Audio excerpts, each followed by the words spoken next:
Grand démon du savoir, de qui les doctes veilles produisent chaque jour de nouvelles merveilles, à qui rien ne se prête dans nos intentions, et qui voit sans nous voir toutes nos actions. Si de ton art divin le pouvoir admirable, jamais en ma faveur se rendit secourable. De ce père affligé, soulage les douleurs. Alors pourquoi l'illusion comique? Alors l'illusion comique, nous on est une compagnie de Commedia dell'arte, donc on a l'habitude de travailler en improvisation. Mais tous les comédiens à la base ont été formés au théâtre, on va dire traditionnel, c'est-à-dire au texte. Et on a tous dans la compagnie un grand amour pour le texte. Alors on s'est dit, tiens, qu'est-ce qu'on pourrait monter qui soit dans la veine de ce qu'on fait, en même temps qui nous permette d'aller visiter un des grands auteurs classiques. Et je suis tombé sur l'illusion comique de Pierre Corneille, dont je me souvenais avoir lu ça quand je faisais mes études de théâtre. Et j'avais un souvenir assez vague. Et en relisant ça, je me suis rendu compte que Corneille avait écrit un scénario de Commedia dell'arte et il avait dialogué ce scénario-là.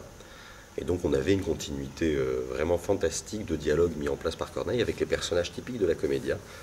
Matamor, le personnage de Matamor, c'est un capitaine traditionnel de Commedia dell'arte. Matamoros, c'est le tueur, c'est le grand capitaine espagnol, classique.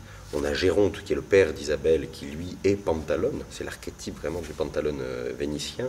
Isabelle, Clindor sont deux jeunes premiers, Lise est la servante. On a Adraste qui est le rival, on a tous ces personnages-là qui sont en scène et qui sont les personnages de Commedia dell'arte. Et on est dans une forme de théâtre dans le théâtre. C'est-à-dire que l'illusion comique, c'est un père pris d'amant qui est à la recherche depuis 10 ans de son fils Clindor. Ils se sont disputés, ils sont mal entendus, et le fils est parti. Et depuis ce temps, le père, plein de regrets, plein de remords pour avoir été dur envers son fils, est à la recherche de Clindor. Et il ne le trouve pas. Et là, désespéré, il a la chance de rencontrer un ancien ami de son fils qui s'appelle Dorante et qui va l'amener voir un très fameux magicien, un mage, un démiurge en fait, qui vit dans la forêt et qui s'appelle Alcandre. Alors au début, Pridamant est complètement sceptique, il ne pense pas du tout qu'Alcandre puisse lui permettre de retrouver son fils, mais lorsqu'il rencontre Alcandre, il se rend compte déjà que c'est un magicien prodigieux, et ensuite Alcandre lui propose de lui faire voir en direct ce qu'on pourrait appeler un flashback en fait des 10 dernières années de la vie de Clindor. Et il le fait asseoir dans sa grotte, il va dire voilà, et maintenant devant vos yeux vont apparaître des spectres animés, et vous allez voir la vie de votre fils. Et là on rentre dans l'illusion, c'est-à-dire qu'on a un mélange entre théâtre classique, vraiment, et à l'intérieur, l'illusion, un scénario de Commedia dell'arte. Donc on a cette mise en abîme, c'est-à-dire le théâtre dans le théâtre dans le théâtre.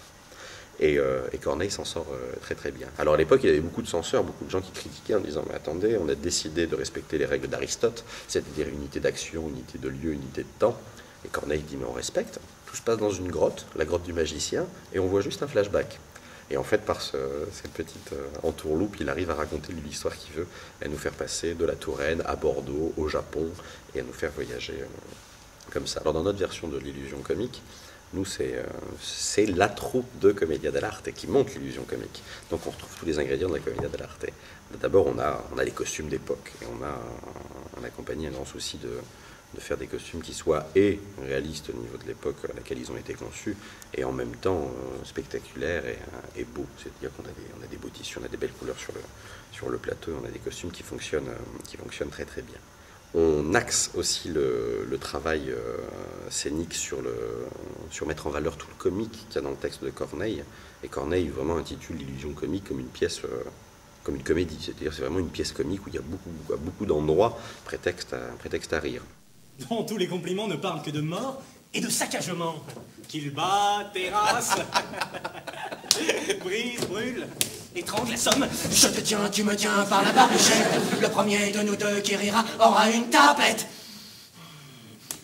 On utilise l'interactivité avec le public aussi, comme dans les autres spectacles de la compagnie. On utilise les spectateurs, on les fait vraiment participer au spectacle. On n'a pas un quatrième mur dans lequel on ignore le public, loin de là. Le public est vraiment avec nous, il participe à cette action-là. Dans l'univers musical, on a entouré le tréteau là, de bidons. Ce sont des bidons à la base d'huile d'essence qu'on a récupérés et qui nous servent à amener toute une dimension rythmique, vibratoire au spectacle. On tape dessus, on fait monter la tension grâce à ça, et ils sont la continuité sonore du spectacle.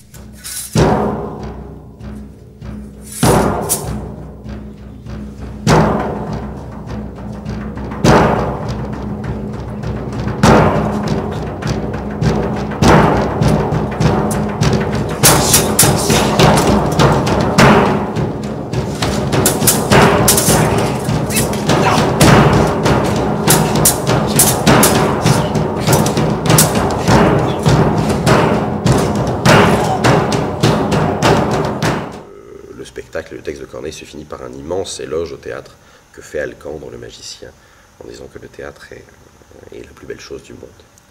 Et on partage l'avis de Corneille sur ce point-là. Mais après deuil, ma fait réjouissant, car j'ai l'amour de la belle aux gens.